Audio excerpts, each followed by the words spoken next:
This is Geeks Unleashed, episode 15. Hello, welcome to Geeks Unleashed. This is episode 15. I'm Mark. And I'm Jasmine. Each week we cover the news of the week, and we also pick a couple of things to review that caught our fancy in TVs, comics, movies, and games. This week's reviews are the Dune Chronicles on Netflix and Mulan on Disney+. And spoiler warning, this is a review show, so if you have not had a chance to watch the Dune Chronicles or Mulan, you might want to pause this and come back later. And then at the very end, we'll give you a couple of recommendations of our own. Brilliant. I think we've got a lot to cover. So jump right in. We'll jump into it. Actually, before this, we were joking that the first piece of news that we were going to cover would be, well, I think it's fantastic news. It's great news. Best news out of Hollywood in a long time. Yeah. The cancellation of Keeping Up with the Kardashians. We're seriously not going to talk about this, but good riddance. Yeah. I mean, it's funny in some ways, but probably not the way they intend. So, yeah, exactly. I don't think they originally meant it to be that way, but hey, they say, no news is good news, I guess. Yeah. Well, no, I mean, just sometimes when I watch it, I'm dying, but I don't think they think it's not meant to be a comedy. I don't watch it. By the way, I don't watch this show. Sure, Mark, sure. Okay, let's actually move on to real news. All right, first piece of news this week actually has me super duper excited. Xbox Series X and the Xbox Series S pricing has been officially released by Microsoft. $499 for the full tower disc version and $299 for the S version, which is a digital only, so no disk drive on that one. So $499 and $299, and then in the UK pricing is $449 and $249 for the two consoles. Release date November 10th, so just in time to get it all wrapped up and put under the Christmas tree. Pre-orders begin soon. They begin September 22nd. Also announced from Xbox this week was the pairing of Xbox Game Pass Ultimate is now going to be have access to EA Play, which for those of you that like EA, any of the FIFA games, Madden, NHL, any of those kinds of sports games, or any of the other plethora of things that EA does will now all be part of Game Pass Ultimate. So, hey, there you go. That's I think the price is going to be $24.99 a month for the Game Pass Ultimate, which also includes Xbox Live Gold. So you get Game Pass Gold and EA Play for $25 a month. Sounds like quite a good deal. Yeah. I was wondering with this news on Xbox, who was going to go first, Sony or Microsoft? Yeah. So there is a rumor now, of course, completely unconfirmed because PlayStation has not officially announced it, but there was a rumored accidental leak from Amazon Japan that says that PS5 is expected to hit a release date of November 20th. I'd love to know how much it's going to cost. So a potential release date leak, it should be coming out after the Xbox. That's a leak, unconfirmed again, but I'm assuming for all intents and purposes, the PlayStation pricing is going to be the same as the Xbox pricing. What I just don't get is what is this delay on who's going to go first on dates and prices? Let's be honest, people are going to buy it. Right, exactly. If it's $500 or $600 or 500 quid or 600 quid or whatever, yeah, people are going to buy it. It's not like the PlayStation has never been out before. There's been 4 of them already, and they've been the most successful consoles of ever. They kind of destroyed Sega and Nintendo's hold on the market. Nintendo's still there, but they don't have the same market share that they used to have. It was Nintendo and Sega, and then Sony dropped a bomb, and they've carried on going. I mean, what's with this date? And just tell us. Just say, look, it's going to be $500, and it's coming out on November 17th or 20th or whatever date they decide to pick.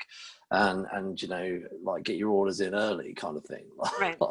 Now the fun part comes in deciding whether or not to get the full tower or to get the S version, which has no disk drive.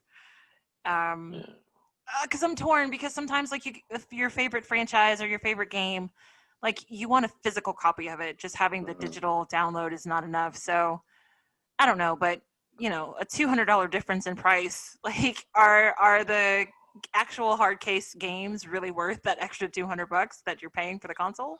I think some people, they prefer though to have the disc so they can just, if they're people that like, I'm going to play this once and then I'm going to sell it. Yeah. Like where once you buy it digitally, you can't sell the digital license to anyone. So right. I think there are people out there just buy it just for the sake of playing it and then sell it straight back on again, stick it up on eBay or Facebook or something like that, and then that's it. They've played. Some people buy these things and do them in a week, and they're like, that's it. Move on to the next game. Those people that don't do anything else besides gaming. So I don't know. I buy a lot of digital, but I do have a few discs. I don't know.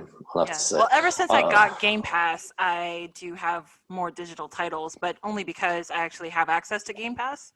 If I didn't have Game Pass, I don't know that I would pick up digital games the same. Yeah. So. Okay. So, Walking Dead. I know you're not as big a fan as I am. I love The Walking Dead. Okay, so they have announced that the final season has 24 episodes left, spread across the next 3 years, in 2021 and 2022.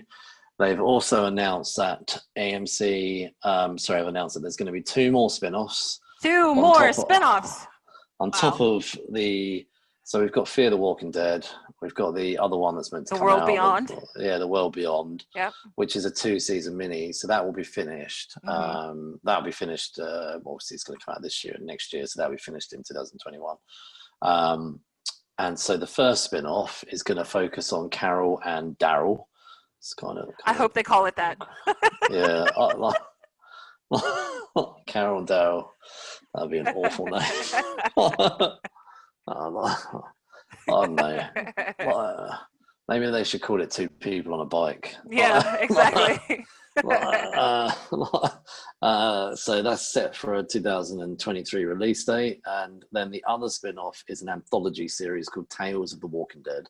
So the idea will be that either 1 episode or potentially 2 to 3 episodes, if they have like a 2 or 3-parter, will follow random people from across the earth. I'm assuming when they say that, it's probably just going to be more people in Atlanta wandering through woods. Yeah. Well, they make it seem like it's just going to be sort of a catch-all.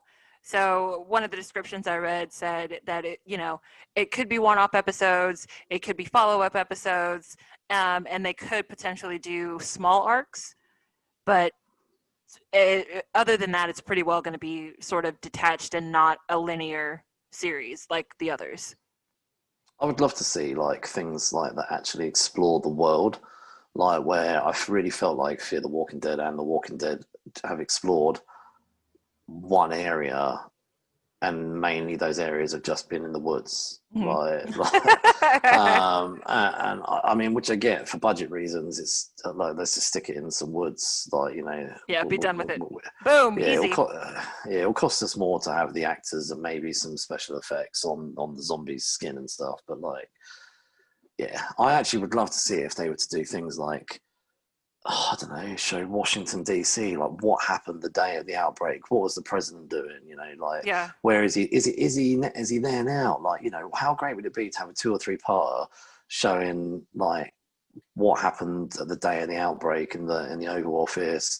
Is he sitting in a bunker somewhere? Did he have to start killing zombies? Whatever, like that kind of thing. And also then, even show things around the world, like, what the outbreak in Japan or in London or whatever. Now, I know if you're going to start putting it elsewhere, that their episode budget's going to go up. So I'm assuming that, they're going to want to they're not going to want to add in too much of having to create massive sets in London. So probably my dream of these things isn't going to happen, I can't imagine. But no, I would love it if it was stuff like that. Or crazy things like Or I don't do a know. 50-year time jump. Like, where are we 50 years from now? Yeah, I was actually just thinking, like, what about like a boat, like a cruise ship? Like, what That happens like sounds terrifying. Zombies on a cruise like ship. yeah, like they're all on the Disney cruise, and like and they're all on a Disney cruise, and like I don't know, like somebody Do you somebody know that gets when on. Disney cruises honk the horn on the ship, it plays When You Wish Upon a Star? I think I did know that actually. It is yeah. And like when they do honk the horn, you hear a bit of music follow it as well. Hmm. So no, I did. I'm not sure if I 100% knew that, but I knew that it was it was musical. So anyway, Angela Kang, who is a showrunner, current showrunner for The Walking Dead, will be the showrunner for the Daryl and Carol spin-off. I mean, I like the Tales of the Walking Dead spin-off. I don't know about the Carol and Daryl one yet. Like, I'm only um, interested if they call it Carol and Daryl or Daryl and Carol. I don't know I don't have any good alternatives like right now. I think two people on a bike. If it was two women, it should be called Two Chicks on a Bike. I don't know. I'm just thinking like I don't know. I keep thinking about Samuel L. Jackson's Snakes on a Plane. It's going through my mind about two people on Yeah, a I mean, bike. just be upfront with the title. Like, no need to beat Yeah, around yeah, the bush. yeah. I can't see it's gonna. Well, obviously we don't know how The Walking Dead's gonna end. Yeah. So what I do wish though is rather than having this spin-off, that those movies are taking forever. I mean, to be honest with you, the show will probably be finished before those movies even come out. Why don't Of they just course. stick Carol and Daryl in the movies? Like, I mean, Because they want this to be a long-running moneymaker. The Walking Dead keeps the lights on at AMC. well, So yeah, as yeah. long as they have Walking Dead content, that network is gold.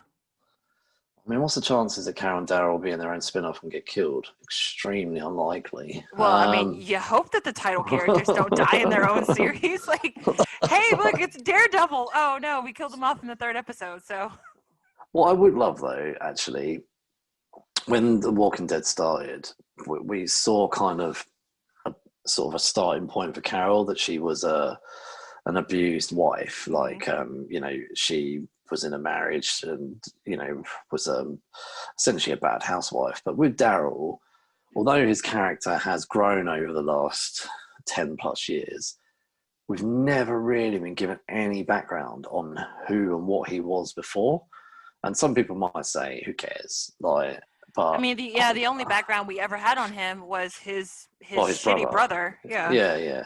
But even then, like the people. There's been conversations before, like, what did he do before, the apocalypse happened? And he's always sort of dodged the question. Like, and he's never had any real love interests. So Yeah. I can't see any of that's going to happen now before the show finishes. So that would make me keen on a spin-off, like to actually maybe explore some stuff about him. I'm surprised though that we're not getting a Negan show. Like that surprises me that we're not getting something around Negan. Something tells me that Jeffrey Dean Morgan was not interested. Really? I'm sure it probably came up because everybody knows how popular the character Negan is. Yeah. But if I couldn't imagine anybody other than Jeffrey Dean Morgan playing it at this point. Oh yeah, no, I mean, I can't imagine them recasting the role of Negan for a spin-off. That would be silly. But I can't. I've been really expecting a Negan spin-off. Like, I really thought we were getting it. Or maybe there is. Maybe there will be one. Like, maybe, yeah, I mean, it could be an announcement that they're holding back. We still have New York Comic Con coming up mid-October, so maybe they've got an ace up their sleeve. Or maybe they don't want to announce it until The Walking Dead finishes. Like, maybe they just. Possible. I just can't see they're going to let Jeffrey Dean Morgan walk away from this. He's been incredibly popular since he joined the show. I mean, maybe initially probably hated but he has grown on people. Mm-hmm. I mean, everyone, as an actor, everybody loves Jeffrey Dean Morgan. But obviously the character of Negan was horrendous when he first rocked up. But in some ways, he's kind of helped to rejuvenate the show, I think, become like seeing his reformed self, and actually some of the selfless things that he's done to help those people that were his enemies. I've actually enjoyed him being in The Walking Dead. So anyway, our next piece of news is completely unexpected. Not at all. Who saw this coming? Who saw it coming? Oh, I should have put money down on it. Like, I don't know what the odds would have been. I mean, I'm pretty sure we saw this coming 5 episodes ago. Yeah, we did. So Scream 5, Neve Campbell is to reprise her role as Sydney Prescott. What? And I know, I can't believe it. She's joining the already announced returning David Arquette and Courtney Cox. I am shocked. To my core.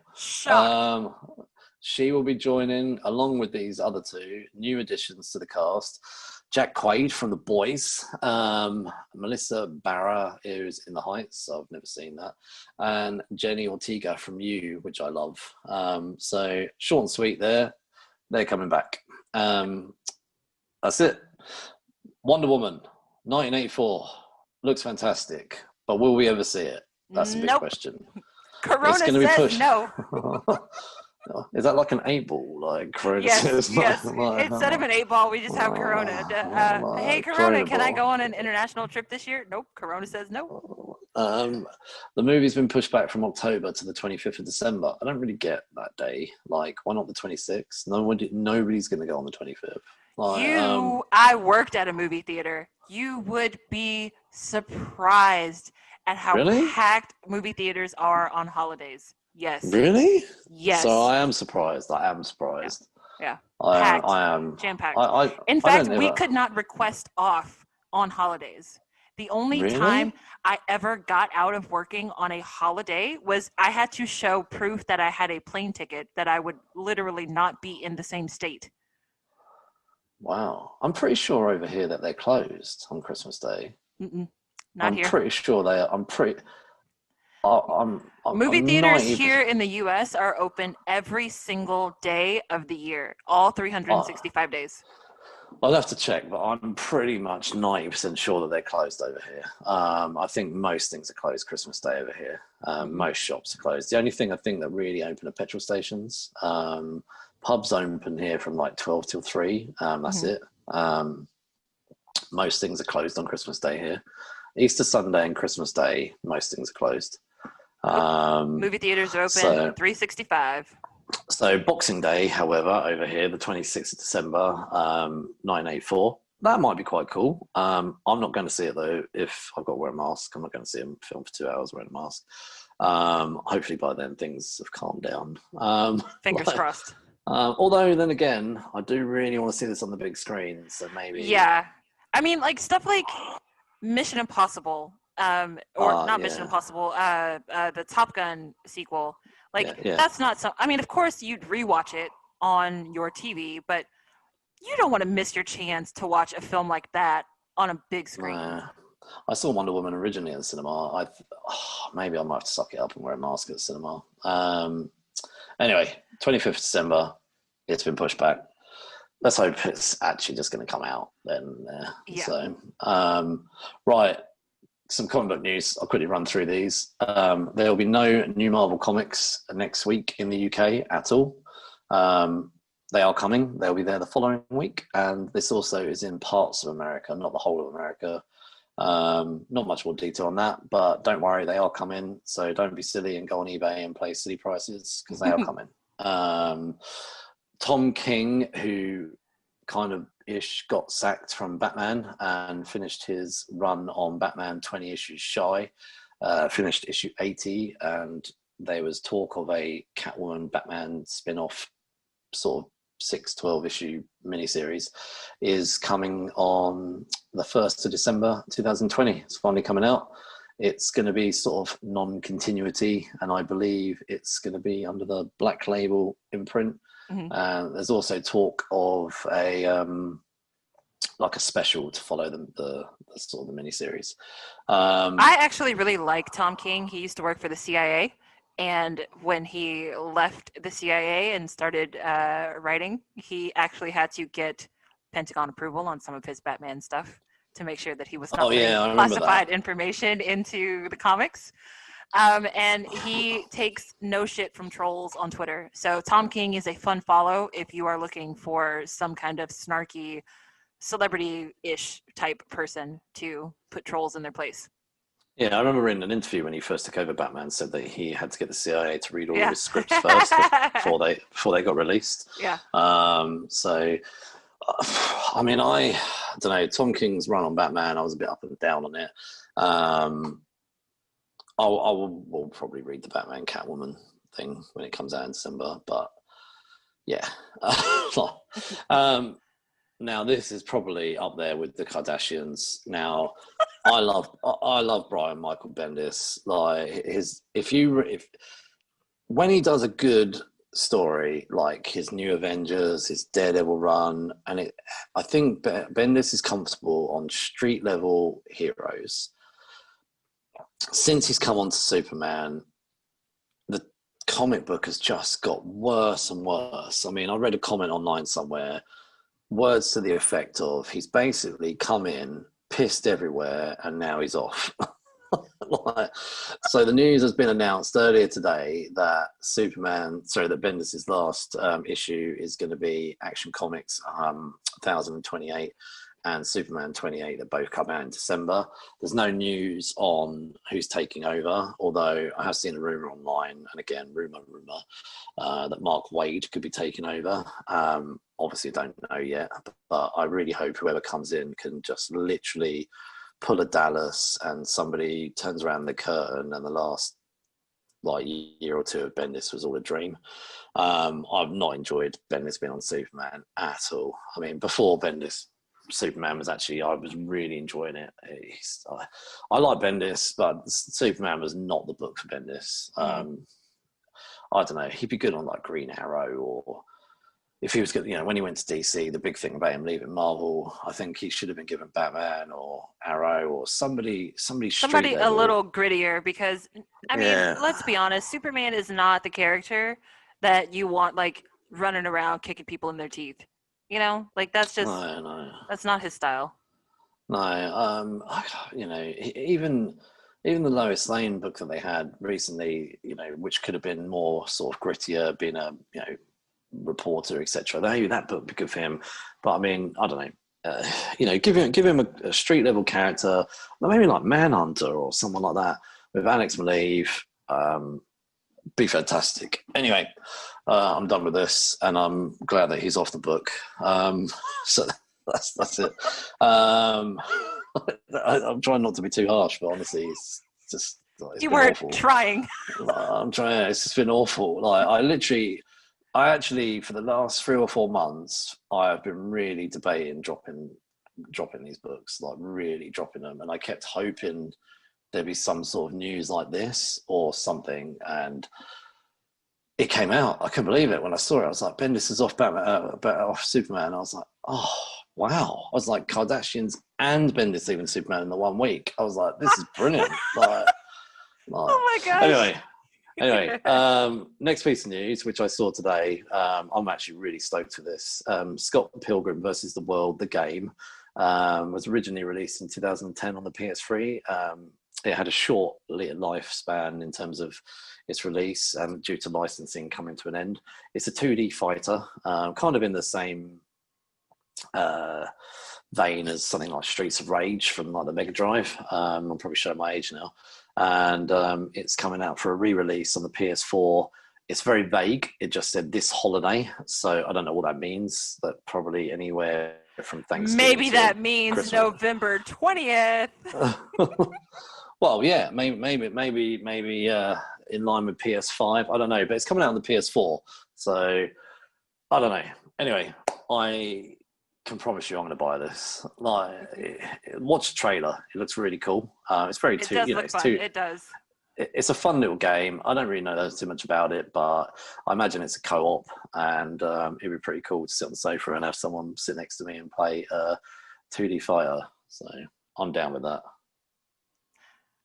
So jumping right in, our first review this week is a Netflix original. Again, I mean, Netflix is the one dropping the content lately. So this one is called the Dune Chronicles.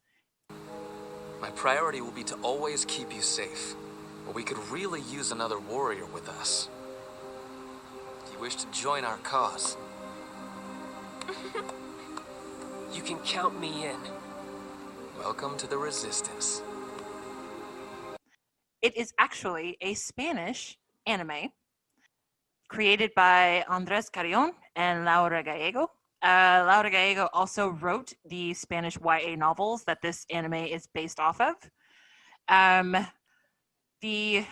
For whatever reason, like Netflix only lists the Spanish cast, but I watched it in English. So Spanish cast is Itzan Escamilla, Michelle Jenner, and Nico Romero.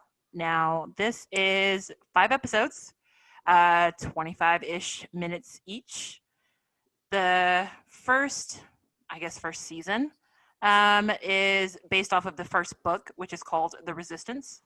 The other 2 books in the trilogy are called Triad and Pantheon. Like I said earlier, it's the first Spanish anime that Netflix has actually released.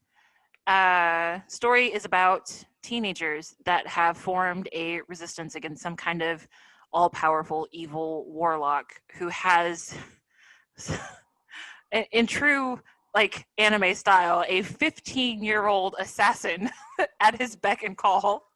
The resistance, it sounds like it would be bigger. It is 4 kids. Like, it is literally 4 children. They keep referring to this resistance. So I'm not. Yeah. And I'm talking kids. Like the girl in the resistance, her name is Victoria. She turns 13 in the series. There's a kid called Jack. They don't say what his age is, but I'm assuming he's probably younger than Victoria. Is the vibe he kind of gives off.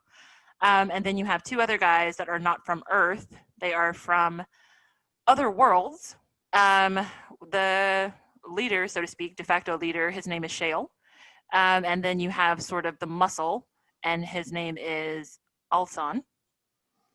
So they basically are 3 people. Well, before they find Jack, there are 3 people that are traversing between dimensions to stop this 15-year-old assassin from killing people from a world known as Idhun, which has been destroyed, presumably, based on flashbacks.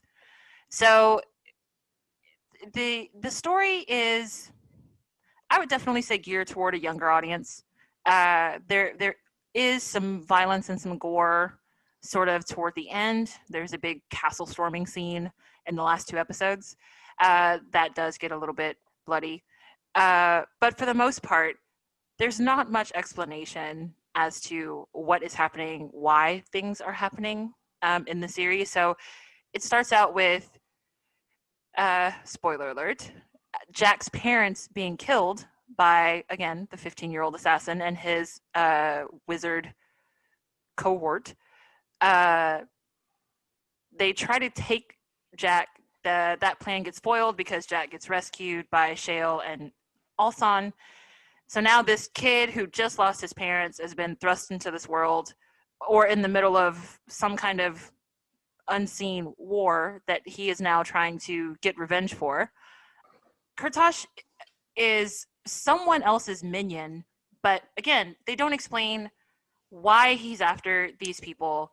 They're tracking down people that used to belong to the world of Idhun. There are people on Earth that are hiding that used to be from this world that is now gone. It's just kind of it again. Maybe it's just adult brain. I don't know. The whole back story is sort of messy and unresolved. Granted, it's part of a trilogy, so it could just be one of those things where you have to keep watching to figure out, what's coming next, what happens next.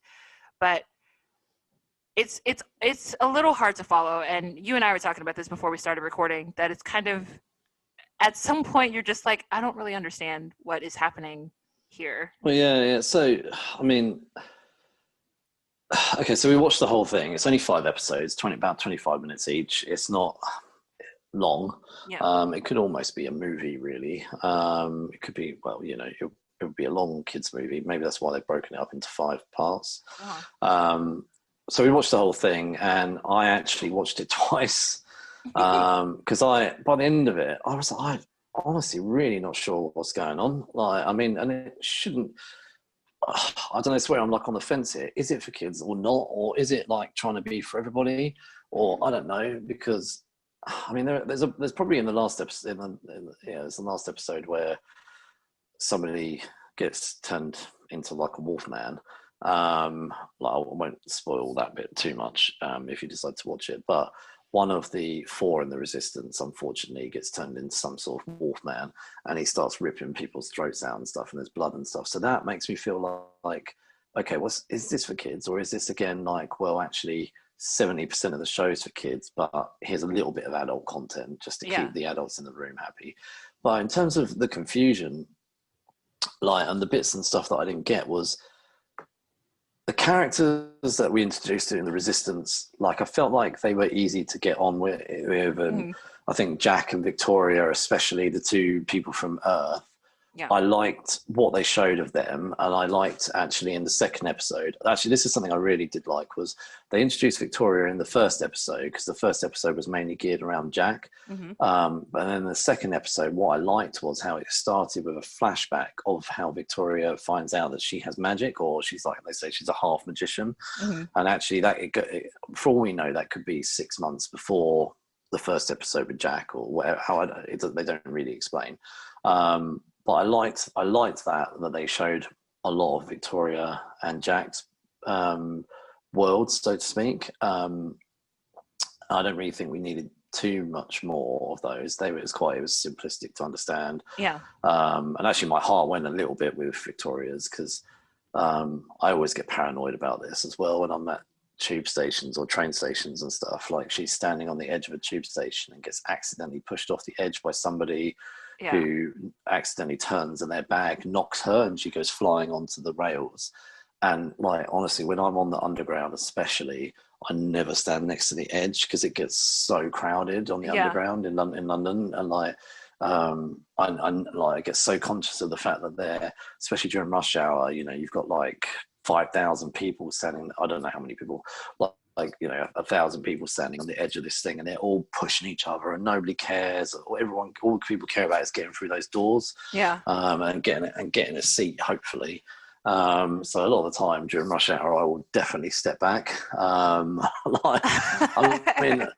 step back to the point where I won't get a seat or get on the thing, but I will not be on the edge of the thing. However, like in this first episode, Jack sees like dreams of stuff that happened in Dune, and like you say, he wakes up and they're like, yeah, that actually happened, and like there's not really been given any kind of understanding or backstory, and maybe that will come with the trilogy, because the main bad guy, who is still in Dune throughout the whole thing, is never really seen throughout the 5 episodes.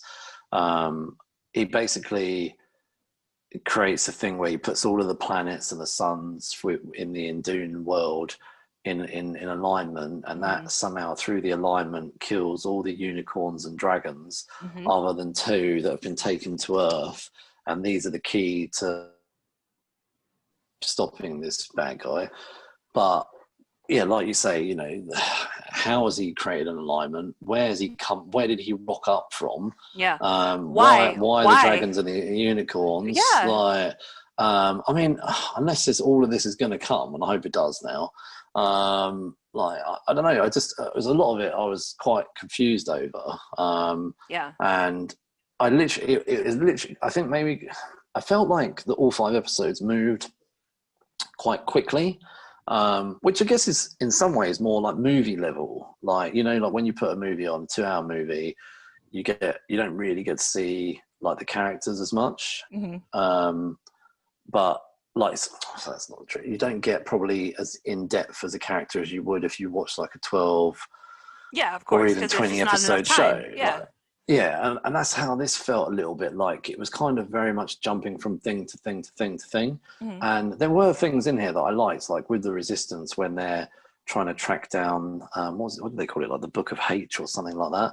And they're going from one place, they end up in London, and I actually quite liked it. And when they're going between their little base that's on another planet to Earth, and then they're sort of hopping around Earth, little bits of it made me think of the kind of shows that you used to find on like the Sci-Fi Channel, like Warehouse 13 and things like that. And I thought, like, if they were to maybe give this a little bit more, like maybe 10 episodes, you could have some more like magical stuff done, and like maybe some more exploration done, and maybe a little bit more character building and a little bit more world building as well. And maybe, you know, maybe they need to again find their audience, but like, you know, maybe it's a case of, if it is a kids, maybe they needed to not make it as complicated. But if it is for adults, then build on that complexities and that world building, but still explain it. Remember, you've got an audience that's watching this. I actually think, you know, we always talk about how some things didn't have to be 10 episodes, didn't have to be 13 episodes. This one actually could have been 8 episodes, and it would have been just right, because we don't know anything about the 2 oldest members of the Resistance. Like, we saw one flashback where Shale actually was the one to bring the last living unicorn to the witches or the wizards or whatever they were, but we still never learned anything about Alsan, and he's supposed to be a prince, so he's an heir to a throne somewhere, but we don't know anything about the world that he comes from, or what makes his world so different from the other worlds. And presumably he doesn't have a power. We know Victoria is she has like half magic, and Shale is a wizard, so he's got, you know, all of this defense spells and all of that stuff, and he's the one that can help them travel or jump from place to place. What it seems like the show is doing is they're looking for a unicorn and a dragon for some reason. I don't know if that's to restart places or to get rid of this evil warlock or emperor or whoever he is. But they are painting it to be somehow Victoria is the unicorn that they're looking for, and Jack is the dragon that they're looking for. In my mind. Now, that's me guessing, because Jack is immune to fire. Yeah. And Victoria was immune to Kurtosh's little eye magic or eye killing that he did, because he did try to sort of like reach into her mind with his eyes, but her eyes reflected his stare in the very last episode. And that was at the point where he was like, oh, you know what? I'm not going to kill you. Instead, why don't you just be my wifey? And it was just kind of like, dude, you're 15 and she's 13. Can we relax on this thing here? Can we wait till you're 16, maybe? I mean, something. Can we do something? This is... the marriage thing was a bit weird. Like, it was like, and it was a bit of a creepy thing. It was like, it went from... Definitely. It went from like... Yeah, like you say, like he went from being the bad guy trying to kill everyone to suddenly he was like, oh, actually, you're the only girl around here and you're wearing a skirt. So, exactly. And then at the very end, he's like sitting on the roof of her school and he's like, haha, I found you. And now no one will come between us again. And I'm just like, how did we go from, no, I have to kill everybody in the resistance to hold up, I got to make that girl my wife. Like, it was such an uneven switch from one personality to the other, so that was very awkward toward in the last episode. What did you like? No, I liked the characters. I really liked the four kids in the Resistance. I thought that they have fights with each other, but the fights that they have make sense. Like, they still have a very childish way of thinking, and rightfully so. I mean, we're assuming they're 13 and close to that. So I thought that the way that the 4 of them in the Resistance behaved with each other and with the arguments that they were having, and even with some of like the selfish behavior that they have, it's to be expected. Justified, yeah. Yeah. So I thought that they were written well because they felt like real kids, and they were really endearing really. They are truly the heart of the series, because all four of them are really likable. I did like the four of them. Actually, were the ones that stood out to me. Mm-hmm. I do like multiverse stuff, and I did like the fact that they were in a little base on another world and coming back and forwards from Earth. I would love to have seen more of that. Yeah. That definitely could have. It could have been a longer. It could have. Yeah, like 5 episodes to me was way too short. Mm-hmm. Like it could have been. Yeah, like you say, 8 episodes, 10 episodes, something like that. Maybe 10 episodes could have been stretching into being too long. But it could have been a little bit more exploration on characters. It could have even given a chance to have an episode or two that was about the bad guys, to explore a little bit more about, because how did this 15-year-old kid suddenly become an assassin? What makes him so different than these other kids? Well, because if you think, like, with the second episode, each episode was about 20 to 25 minutes long. With the second episode, you got to think that was kind of like Victoria's origin a little bit. Mm-hmm. And then the first episode was all around Jack. Uh-huh. If we could have had, it could have styled it a little bit differently, that each episode gave 5 minutes of origin of some of the characters, even the bad guys. Mm-hmm. I think it would have worked out better, but obviously they made the decision they did. Animation wise, though, I really liked it. I thought it was actually really beautiful. I remember the opening scene of the first episode where Jack is getting home to this sort of evening on his sit on his drive and stuff like that. I really loved the animation on this. I thought it was really, really beautiful.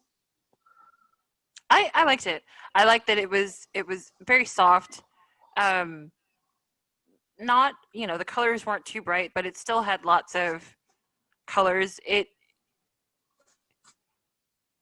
The thing that bugged me, and I don't even know why this bugged me so much, but like the Sheks, like the snake guard the people. snake people, yeah. That was, I don't know, like that was a bit much, which, again, it's a story that has dragons and flying snakes and that sort of thing. So I don't know why, but those things bugged me. Like they almost felt out of place, just because they were kind of the only otherworldly creatures that they reminded me came of across. The Mario and Luigi film that came out. My God, yes. I can't that remember movie is so horrible, but I love it so much. Oh, yeah. But they reminded me of the lizard creatures in the Mario and Luigi film. I think I've got a soft spot for that movie. But yeah. So anyway, look, it's obviously going to have a second and a third season. They've not announced that, but with obviously a second and a third book, I'm going to believe that there's going to be more. Would you carry on? I would, especially if the next part is also just 5 episodes. I feel like it's not that great of a time commitment. But I am also very interested, especially now that everybody's kind of separated. Jack has gone off back to Earth to look for Alsan, because Alsan feels like he's struggling with that inner thing. Trying not to be too much of a spoiler because you didn't spoil it earlier, but like Alsan is struggling, and he is trapped on Earth. So Jack went back to Earth to look for Alsan. Now, supposedly, Shale died in like the boss battle with the other wizard, the bad wizard. I don't believe that Shale died, because I didn't feel like he died. Yeah, everybody else who died ended up leaving a body, but Shale just kind of disappeared.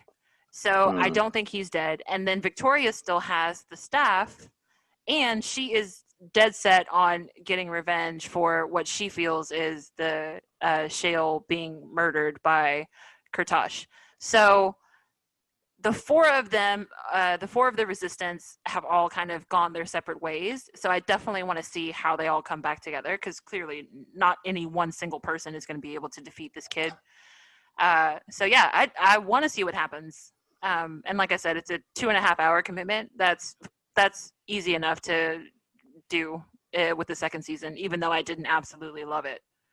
Yeah, I think from the start to the finish, over 5 episodes, I feel like a lot happened Hmm. within 5 episodes. They went from essentially Jack coming home, parents dead, meeting a bunch of crazy people, end up on another planet, team joining a 4-person resistance, um, like, and then lots of fights, lots of bits and pieces here and there, looking for magic and all that kind of stuff, to like a big boss battle, etc. And then with them all in split up in different places, one dead, one who's decided to leave, another one who's decided to go after the person who's left. Victoria obviously to stay, who decides to actually just carry on going to school. And like you say, they're all in sort of different areas, which feels like actually like the kind of thing they would do on a proper live action season finale. The team's disbanded, etc. And so obviously when the second season picks up, it will be about them. Probably knowing how fast paced the show is, I can imagine when the second season begins, by the end of the first episode, they'll all be back together. Yeah. But because especially if they're going to do 5 episodes per season. I don't know. Maybe they might do longer if it's popular. It could just be that maybe they were erring on the side of caution with the Netflix show. Maybe thought, for Spanish anime, let's just keep it at 5 episodes due to budget. And maybe if it's popular enough, maybe they might go for 10 or something, which I think would be better for it to have a little bit longer. Yeah. Yeah, I would carry on. I actually really want to know what's going to happen. Yeah. I don't feel it was as well structured as it could have been, but they've done enough work that I'm down for more. Yeah, agree. So we've decided, rather than every episode, every review, we go thumbs up, thumbs down, blah, blah, blah, blah. We've decided actually to give something a little bit more technical. Maybe technical, but enough to give us a bit more of a gauge, or you guys give a bit more of a gauge. We decided to introduce a Geeks Unleashed rating. Keep it simple, 5 stars. And then before we record, me and Jasmine give a kind of a star, and we then put it in an average. It's an average of our 2 ratings. Yeah. So we've gone with the Dune Chronicles 2.5 stars. Yeah. Out of 5. Yeah. Room for improvement. Yeah, definitely. I mean, still enjoyable, but leaves a lot to be desired. Yeah, definitely. Our next review, the live action Mulan. Listen to me, all of you. We will live.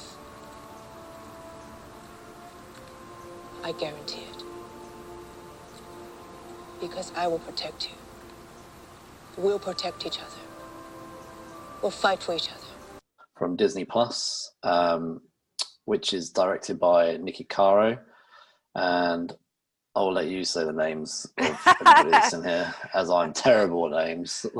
So the cast of the live action Mulan, starring Yifei Liu as Mulan, Donnie Yen, Si Bai, Jason Scott Lee, Yosan An, Ron Yuan, Gong Li, who, by the way, never ages, and Jet Li.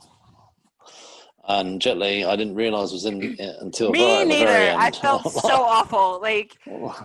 Did not realize he was the Emperor at all. No.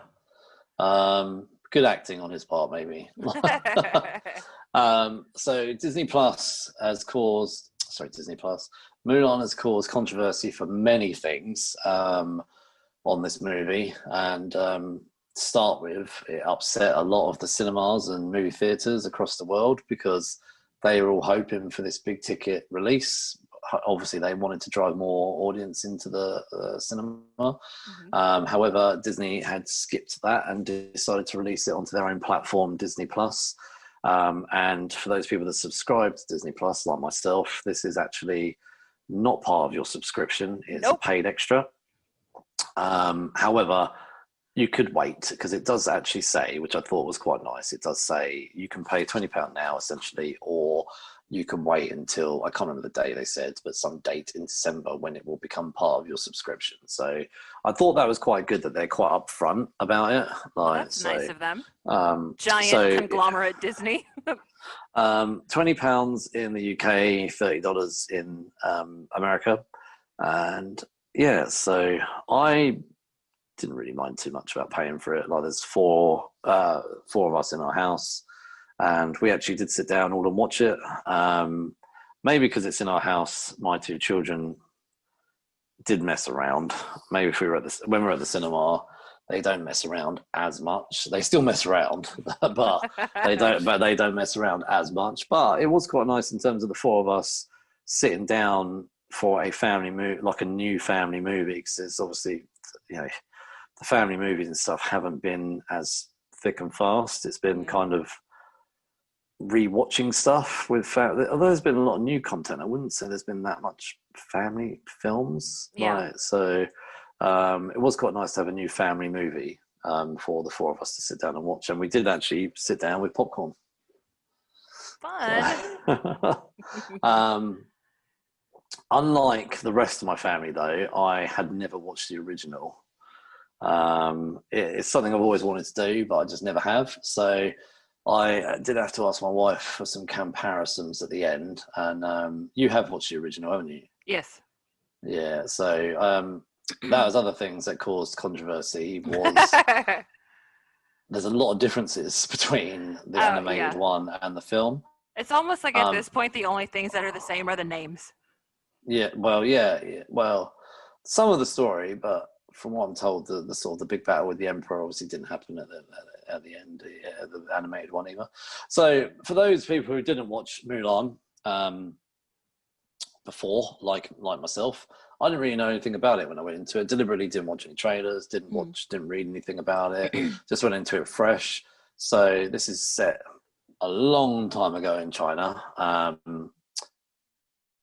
Hundreds of years ago, and there's a battle coming up, and Jason Scott Lee's character is working with a witch and their plan is to take down the Emperor, and then they are building a force to go up against Jason Scott Lee's character. And back then, extremely sexist, only men can join the army or the battle. And Mulan's father has, unfortunately for him, in this occasion, only had two daughters. So to honour his family name, he decides to put his name in the hat when they call for one male from every family. And he steps up. I felt quite sorry for him. He puts his walking stick down on the floor and he puts some sort of strapping around his leg. Walks over, and even they say to him, "You've not got a son," and he's like, I did think this was quite nice. He did say, "I've been blessed with two daughters," and he's like, "I want to fight for the Emperor as I did, in the last whatever war." So they say, "Okay, fine," and they hand him a bit of paper. And unfortunately, at that point, he kind of falls to his knees because he was struggling to hold himself up. And then later on in that evening, he is sharpening his sword and getting his armor ready. And Mulan, who we'd seen a little bit as a child and sort of a little interaction earlier, had some extremely valuable martial arts skills. As the film goes on, you'll see how more valuable her martial arts skills. The martial arts she'd kind of used earlier in the film were very simple, like catching mugs or cups and sort of where she slipped on a roof and stuff like that. So she shows interest in this sword and this armor, and she decides to, as she describes later on, under the cover of darkness, steal her father's sword and armor, and she sort of straps her breast down to try and give her an impression of being a man, and ties her hair right back and everything like that, and goes off to join the army, essentially. So then begins quite a lot of training and the usual training pre-war montage. So this is where, like, you could say, if it wasn't a family movie, there were some of the fight scenes and things like that could have been a lot darker, I suppose. But what I liked quite some of the light-hearted moments where she's kind of like told to go and sleep in the tent with all of the boys, and like she's walking in there and one of them drops a towel and she's like instantly turns her face, and there's so much banter in there about all the men, like did you see that woman, do all this kind of stuff, and then like one of the obviously more senior soldiers, sticks his head in the door and was like, "Who wants to volunteer for night duty or night guard?" And she's like, "Me!" Like, instantly, hand right up. Like, she's like, "I don't want to sleep with these guys." Yeah. And And like, how long so did she go without bathing? well, yeah, like so like she basically every night volunteers for night duty rather than getting to see all the men naked having their showers. Yeah. And you know, seeing them drop the towel and stuff like that, and listen, and also just listening to the stupid chat which she clearly doesn't want to listen to. And then there's like a point a little bit later where they go, they several of them do sniffer actually while they're training, and she's like, you actually smelling me?" And he's like, "Yeah, like you stink." Like, and then she eventually does manage to have a shower, bathes in the sort of A pond. in the pond, pond, lake, something like that. Yeah, maybe it might have been a river, but anyway. And then that moment almost gets ruined for her. She's still not ready to reveal the fact that she's a man. Sorry, a woman. Sorry, I'm getting confused. reveal that she's a woman, and but anyway. So then the first battle kicks off, and I thought it was really quite fantastic. Like the arrows, the massive slingshot with the ball of fire. All that kind of stuff. And then what I loved is how Mulan ends up getting separated, because she's actually like the bravest out of all these men. She's the bravest one there. Like, you know, when there's how she gets separated is there's about, I don't know, 10 soldiers with her, and one by one they either get killed or about 3 or 4 of them decide to turn away and run off. And then she ends up following them all, and then she gets separated in some sort of like alcove with sort of like a frozen lake or something like that, and she ends up in this fight with this witch, and the witch basically calls her out on the fact that she knows that she's a woman, and and what I love is how she decides to finally actually realize, because she says to her essentially, you know, you're going to die a liar, or you know, and she sort of plays on her mind a little bit, and I think in that scene, it feels to me like the witch actually is coming round to Mulan. Well, yeah, definitely, because they have the same ability, which is the chi, and she can sense Mulan's chi, but you know, she knows that she was mistreated, and everybody talks like her powers are so bad, and that's why they call her a witch, as opposed to, you know, just kind of letting her be. Because that's pretty much why she's working with Bori Khan in the first place. Is she's like, I want a place where I can just kind of be myself. And so if I help you conquer all of these lands, and you get all of these like rulers out of the way, then I can just pick a spot and I can be me. Yeah, and I liked the fight scene between the two women in terms of, and then how the star breaks open her armor, but it actually goes into the layer into her binding stuff. Into her binding stuff. That's kind of high. That binding is obviously trying to make her to look like a man, and she has like this epiphany of, no, actually, she's right. I am a woman. Yeah. And well, she tells her like you are weak because you're deceiving yourself. And until you can actually be your true self, your chi is never going to catch up to the potential that it has. And so then she comes out on horseback as a woman, and I love it that she just lets her hair down. Probably not very practical. She probably should have still kept her hair tied back. But like, you know, probably I don't think it's very practical really to ride out to war with your hair down. But probably could have got in her eyes or got pulled on or something. But the whole point wasn't that. It was a more visual, that actually, you know, she dropped her armor down more to around her waist, or just kept the stuff around her waist, and then let her top sort of fly down, like she had like sort of a long top, and then let her hair come down and sort of rode out to help the rest of her friends basically, and does and then stands up to it and owns it, but they don't they're not keen on it. They're not keen on actually. Yeah, the commander is like, nope, you lied. You're a woman. Bye. You've deceived us, Yeah. and off you go. And she's like, no, please don't get rid of me, execute me. And they're like, if we see you again, we'll execute you. And then obviously Mulan has another interaction with this witch in which the truth is revealed of these battles. I did feel like that was quite easy in terms of there was no real challenge there, like for her to get back in. So she goes back to the commander and the rest of the troopers and says, look, I've just found out that actually everything we were doing was a distraction from the fact that the rest of them are going after the emperor. And then what I loved was that all the soldiers that she'd been building friendship with as when she was pretending to be a man actually was like, no, I believe in Mulan. I believe in Mulan. Like, and they all stood by her, and I thought that was pretty cool. Yeah. And then the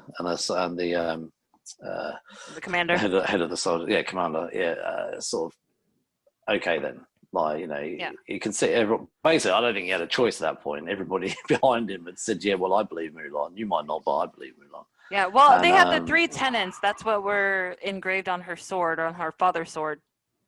Loyal, brave, and true. There we go. Loyal, brave, and true. So those 3 tenets, he was like, I'm not going to give you honesty, but you are definitely, nobody can question your loyalty and your bravery. So I thought that was a really sort of nice way to say, okay, fine. Like, you lied to us, but like, we trust your judgment. So that was pretty cool. Yeah, I liked that. And then that obviously eventually leads to the actual final battle with Jason Scott Lee's character and save the Emperor. And it's quite, I love this final battle, the martial arts and everything that was involved in this. I thought that it was quite visually nice to watch, and just seeing how cool Mulan was, to be honest. Like, and even some of the other soldiers, actually, there's a scene where one of them, I don't know, he like puts his arm behind his back and pulls 2 arrows and shoots it at someone. Yeah, that was really cool. That was. And I was like, oh damn! I was like, that's good. Like, and it's that kind of fight choreography that I really love about like kung fu films. Like that's what sort of brings them to life, is the running on the wall and the trick shot with the bow and arrow and the walking, on the rafters, that kind of stuff. That's what makes these kinds of movies so much fun. So then, I mean, we're heading to the end part here, where she does save the Emperor, and there's a nice little ceremony for her, a nice little cameo from Ming Na Wen. You got it in. And when I saw her, I was like, oh, Agents of S.H.I.E.L.D. Like, see, that's because you haven't seen the original Mulan. But for those who don't know, Ming Na Wen was the voice of the animated Mulan. Also, Stargate Universe she was in. And I'm sure she's been in many things. But when the moment I saw her, I was like, tiny little appearance. It was literally in 2 seconds and you miss it. Yeah, it was the ultimate cameo. Like, very small. I actually thought it would have been better if they could have made her a mum or something, but then maybe that would have been too disjointing. But it was nice that she had a little intro where she introduced Mulan to the Emperor, who offered her a place in his army, and she respectfully turned it down, and said, "I need to go home to my family and make right because I've disrespected my family." And it's actually quite a nice little ending. She ends up back with her family, and the dad looks quite angry at first, but I as a dad myself, I knew what was coming. Of course. No. He's like, no. He's like, I don't care about the sword. I don't care about the armor. Yeah. He's like, you're far more important to me. And then moments after that all happens, they rock up with a beautiful sword to replace the one she took from her father, which she lost in the final battle. And it kind of ends slightly open in terms of, I feel like, I mean, I don't think there's going to be a follow-up, but like slightly open in terms of what does Mulan do, because they then offer her a place with the army. Yes, they ask her to reconsider her decision to join the Emperor's army. Yeah, so I mean, that's a kind of a synopsis of this movie. It was I felt quite a nice, easy film to follow. it kind of, I would say it felt like a good 12 plus like movie. Like there was nothing horrible in there. It was a good martial art film. There's no of the people that did get killed in the film, because people do get killed, you don't see anything. Like, I mean, my 6-year-old sat and watched it with us, and even she got that they died, but there was no right. There's no blood, no gore, none of that. Yeah, there's nothing like that. It was quite I would say, family friendly movie. Yeah. But I think it was enjoyable as an adult as well. Yeah. So, yeah, I enjoyed it. I did enjoy watching it, and having not seen the original, and this is where I've heard I did hear these criticisms before watching it, was that there was no music like the original. Some people apparently moaned that there was no dragon, which they had in the original, like little dragon that she had in the film. Mushu.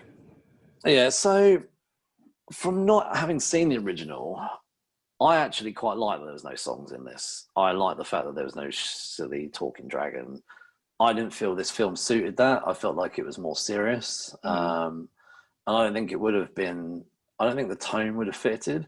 However, they did have the music from the animated film in this, but in the background. I don't think it would have suited Mulan to suddenly start singing about, I don't know, I wish everybody knew I was a woman or something in the middle of a battlefield, or something Listen, like the that. theme song from the original Mulan was originally done by Christina Aguilera, and she re-recorded that song. It's called Reflection. It is a wonderful song, and I can't believe it was in the end credits. Yeah, it was in the end credits. I heard that. So Christina is singing the redo version in the end credits. So part of my biggest beef with this film is it missed its mark. Like Disney, when they first said that they were doing Mulan, had always kind of had the intention, like, we want to make a movie that's more geared toward the Chinese audience, which, hey, that's great. If you're trying to reach an actual broader international audience, I support that. However, if that was their true intention, I really feel like Disney should have put that same thought into the people that they picked behind the scenes, or they should have given the entire production to like Chinese Hollywood and just put the Disney name on it.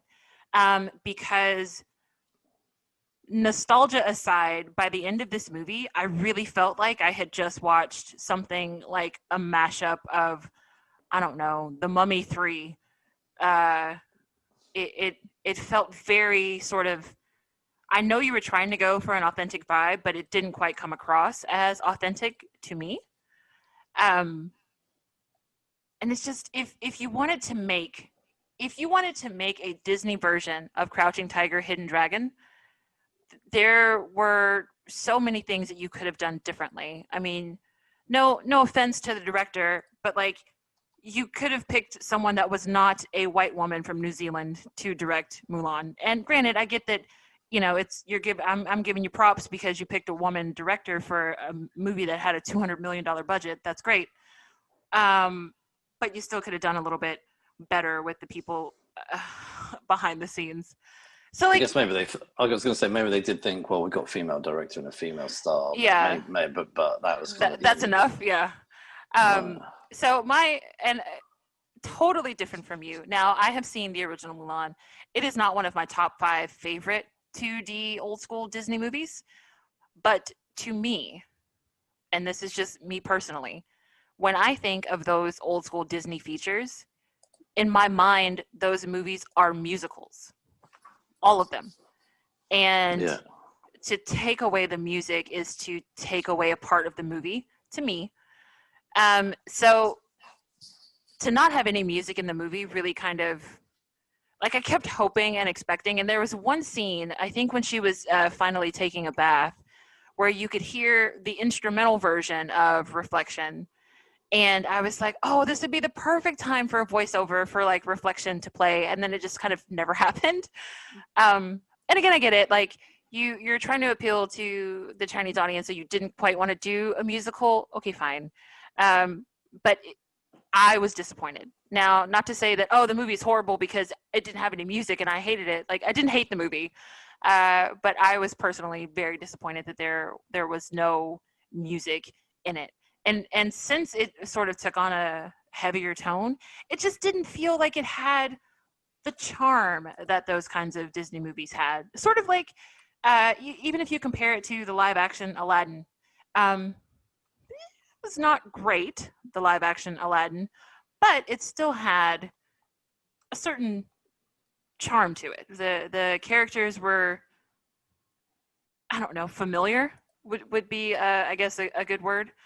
And this film just didn't quite have that charm. I didn't feel like I had an attachment to any of the characters. Yeah, I wanted more. I expected more, and I guess I'm just kind of disappointed that there was no more. Now, of course, there is lots of political drama surrounding this film. Like, China is a very unique country in the way that they run things with such like a heavy hand. So there was a point in the credits where part of the film was filmed in a province in China called Xinjiang. And so in the end credits, the film crew thanked the authorities in Xinjiang, but Xinjiang is also where a lot of the Uyghur Muslims are being displaced, and a lot of people call it a genocide of the Uyghurs by the Chinese authorities. So there was that kind of controversy to it, and then because of that, I guess, acknowledgement in the credits, China decided that they were not going to let media in China promote this film. So Mulan it will still be in Chinese theaters, Chinese movie theaters, but there is no promotion behind it. So basically the Chinese government kind of came down and said, no, it's a media blackout of anything Mulan related. So you had said, I think you said this before we started recording, that Disney had kind of run the numbers and expected this movie to not do well. And I think when all of this sort of drama with China not promoting the movie in China kind of didn't really help things very much either. No. So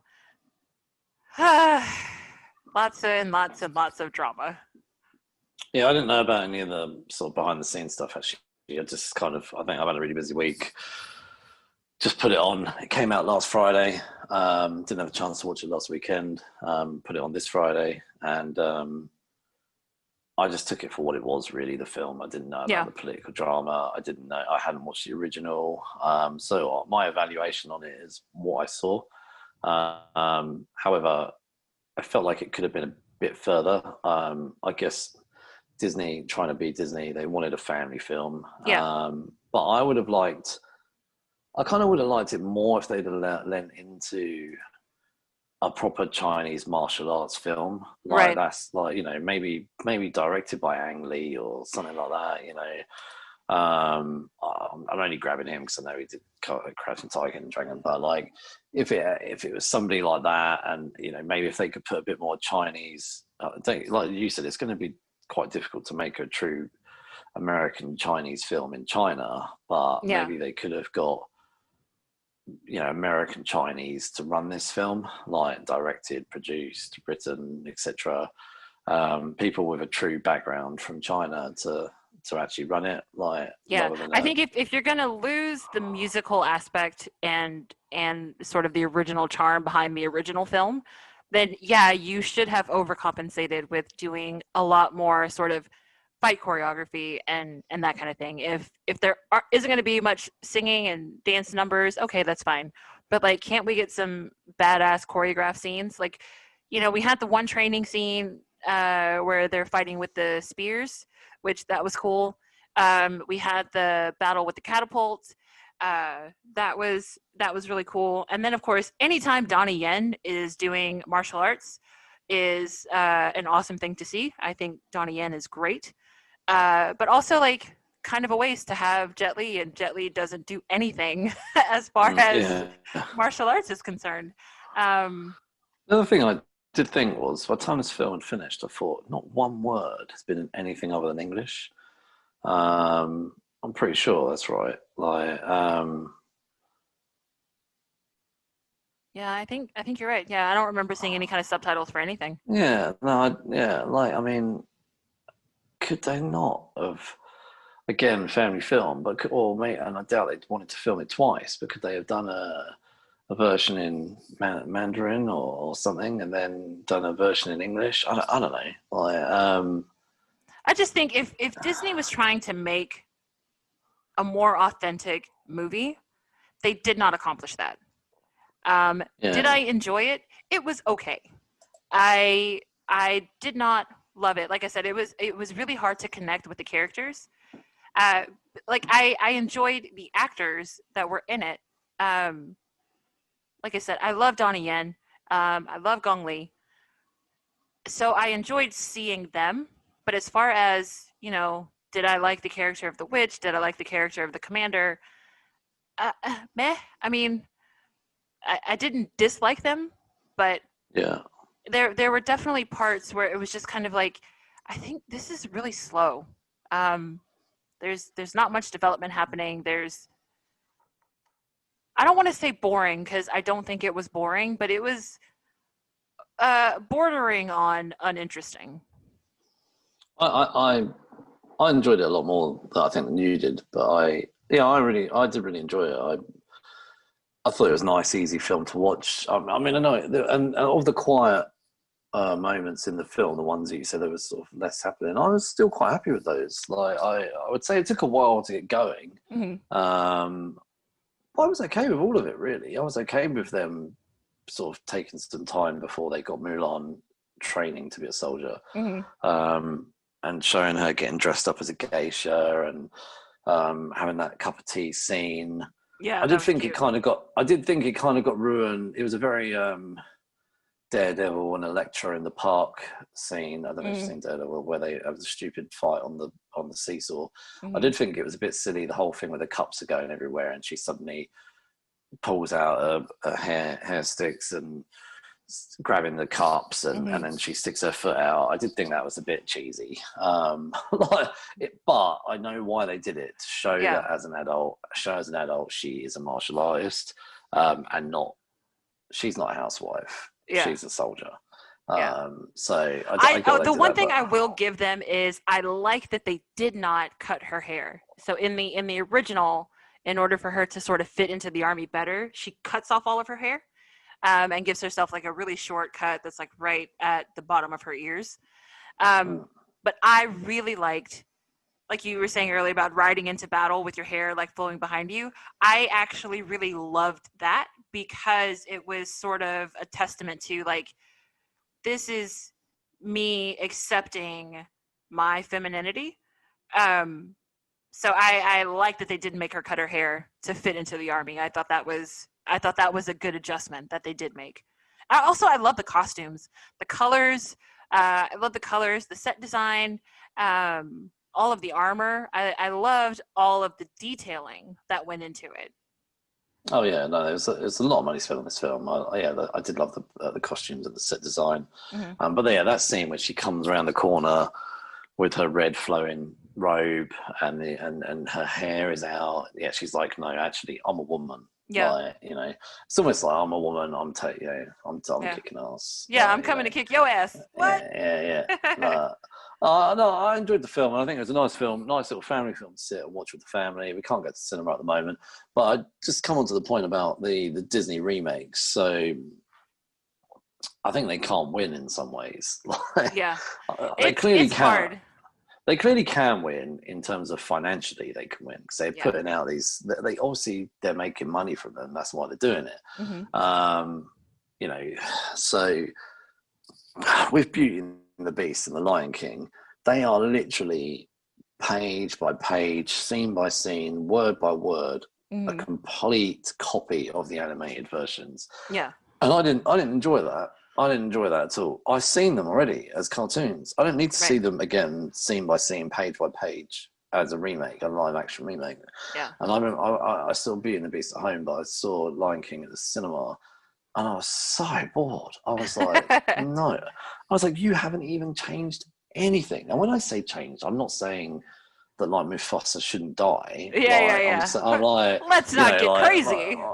but I'm saying that like there could be some scene alterations and things like that, or maybe some new characters, or some or some sort of spin on things. Like there's just an element of but anyway. And Beauty and the Beast was the same. But Dumbo, went to cinema to see that, and again that was a song that didn't bring music in. And Dumbo didn't speak like in the films, in the animated one. Yeah, and the story was more around the humans that were kind of in Dumbo's life. Mm-hmm. And it was literally a completely different film. Mm-hmm. It was a modernized interpretation of Dumbo, and I liked it. I was like, they've taken Dumbo and they've made it something modern. Now on the flip side, with Aladdin and the Jungle Book, mm-hmm. now those are pretty much remakes. Mm-hmm. But there are alterations, little alterations.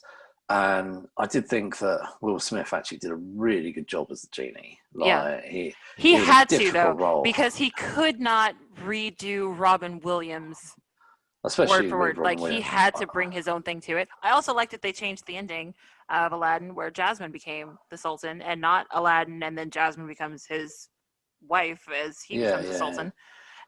So that change was good. The Jungle Book to me was just fun. Like, it was a really fun film. That's always been one of my favorite Disney soundtracks. And let me just tell you how I got such a kick out of hearing Christopher Walken singing Louis' song. Loved. So when I watched The Jungle Book, I literally sat and like bounced in my chair and sang along. And I was like, I am really sorry to any of the people around me in the movie theater, but I am not going to stop singing. I'm not going to stop singing. I'm going to sing every song while I'm sitting here in the movie theater. Oh.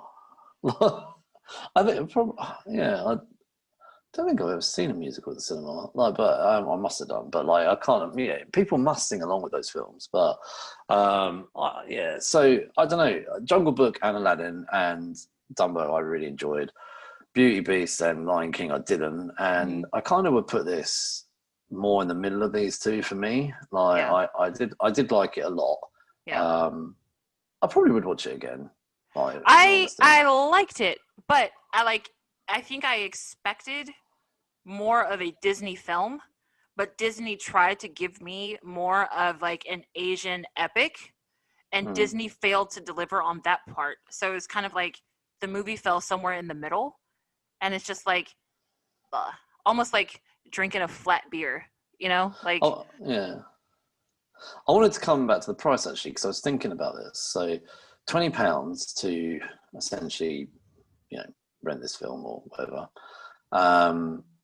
Now you won't get this because obviously you're in America, but going back 20-ish years ago, before the internet was as big as it is now, and before a lot of the time our release dates of stuff is getting better and better in terms of what we get from you guys. And it's almost getting to the point where it's same day, if not the day after.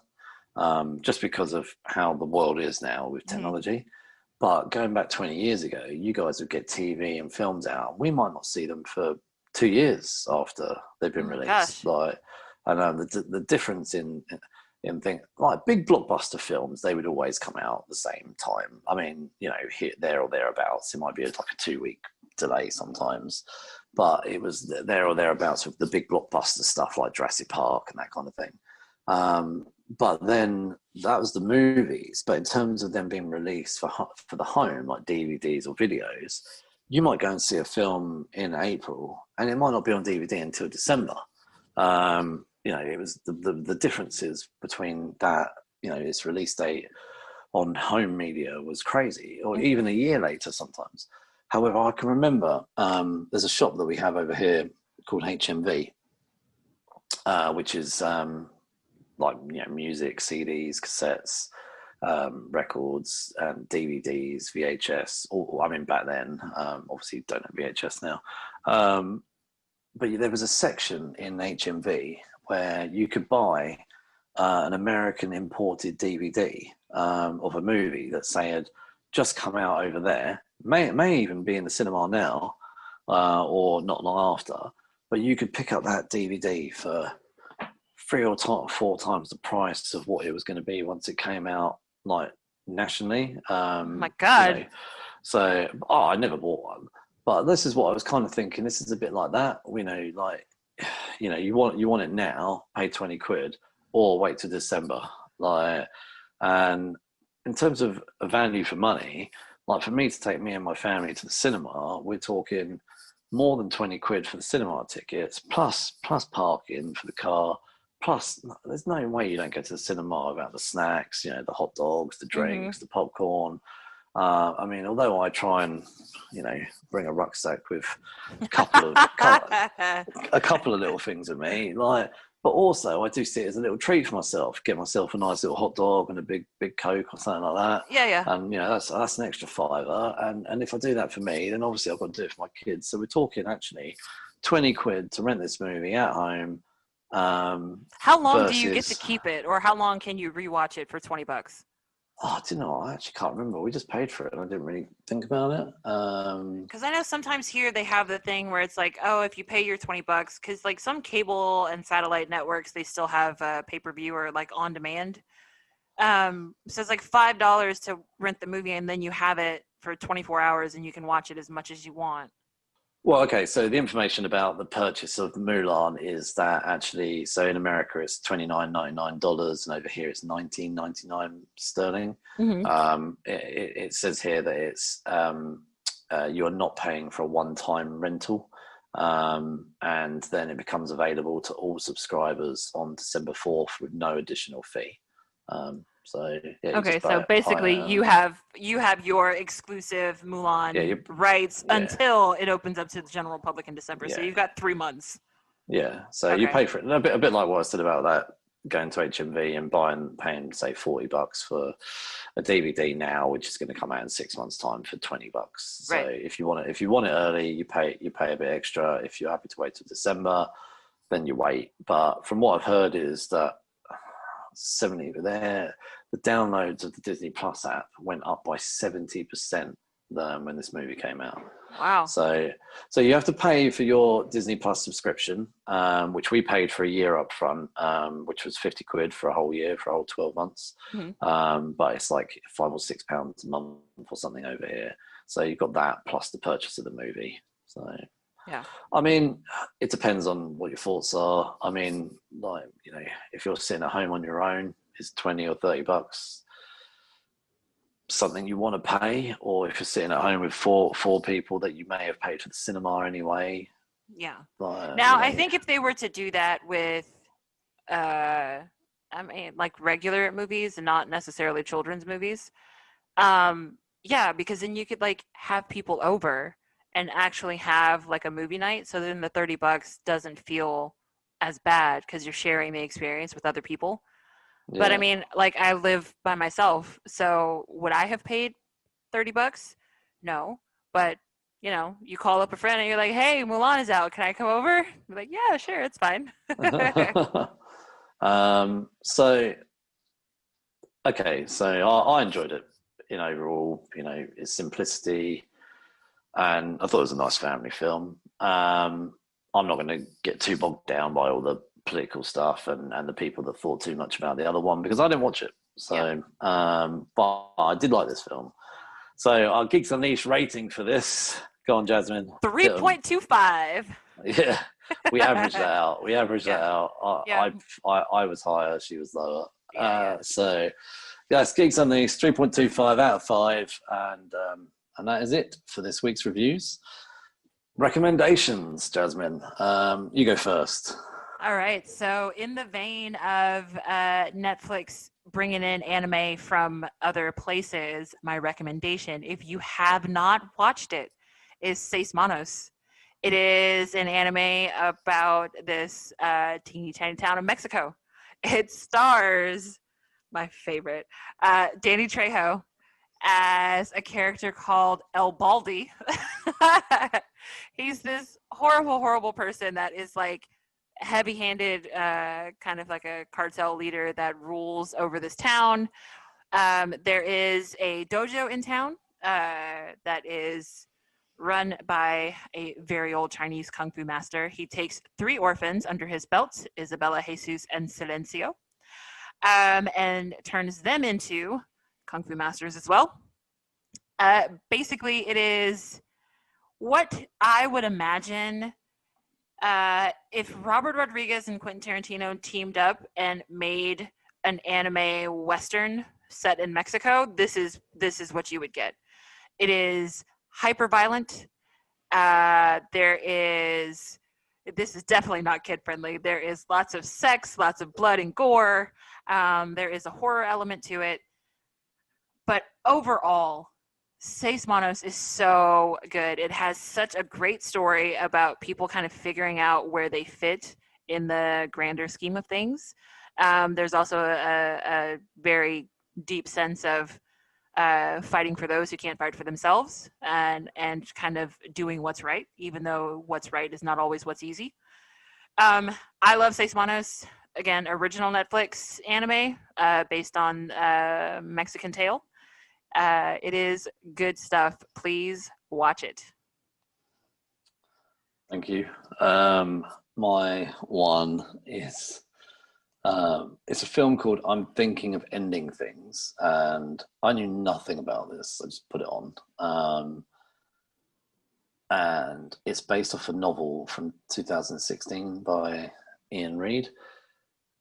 This film is not like the kind of film I probably would watch most of the time, or most of my stuff is crime, drama, sci-fi, fantasy, geek type stuff. And I put this on, I'm thinking about ending things, and it kind of hit me initially, like the monologue. It opens up with a monologue, and she keeps talking about how she's thinking of ending things, but this I'm Thinking of Ending Things title can, as you're watching the movie, you keep questioning what is ending, like what is she thinking of ending. So the film follows a young woman who, if you even look at IMDb, she is referred to as young woman. Now, I don't really want to go any further with that in terms of what her identity is.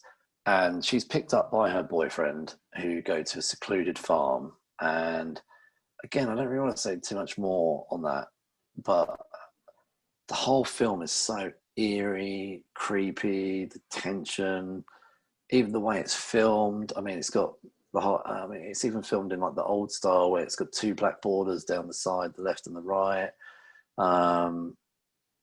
Just everything about it, like the real tension and suspension that brings throughout the whole movie.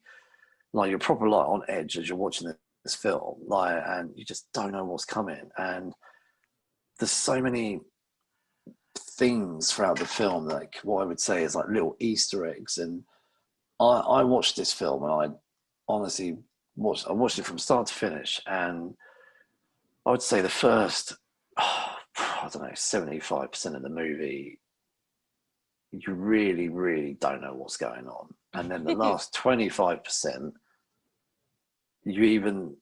I felt like initially you really didn't know what was going on.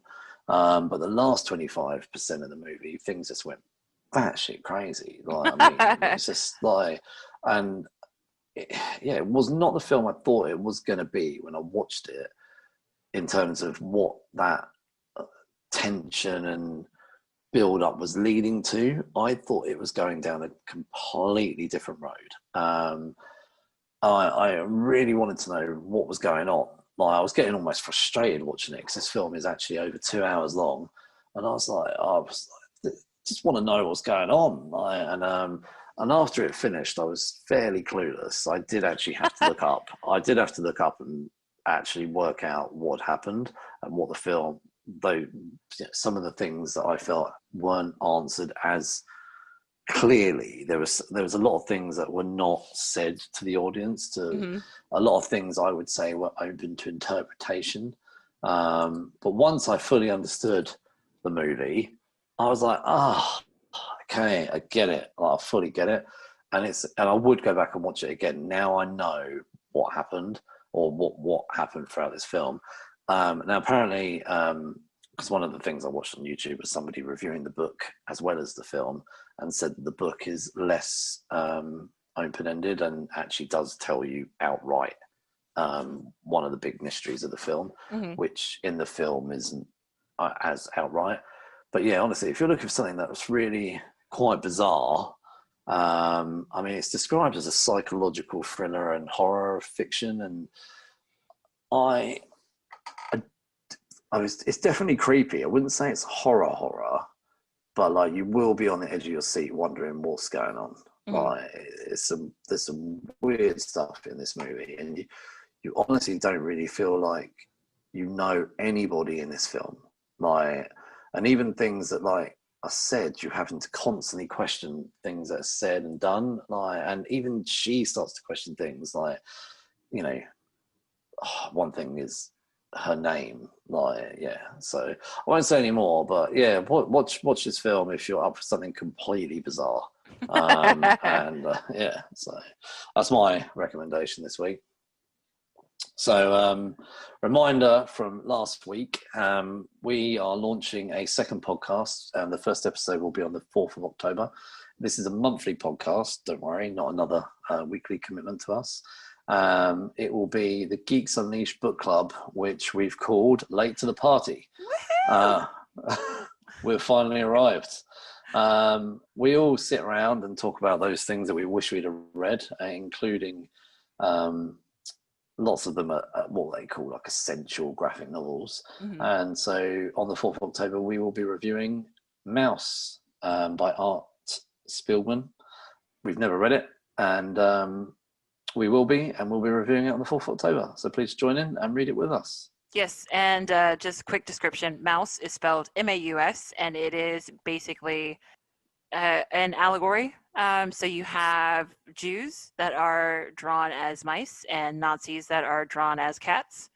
And basically it's sort of that struggle.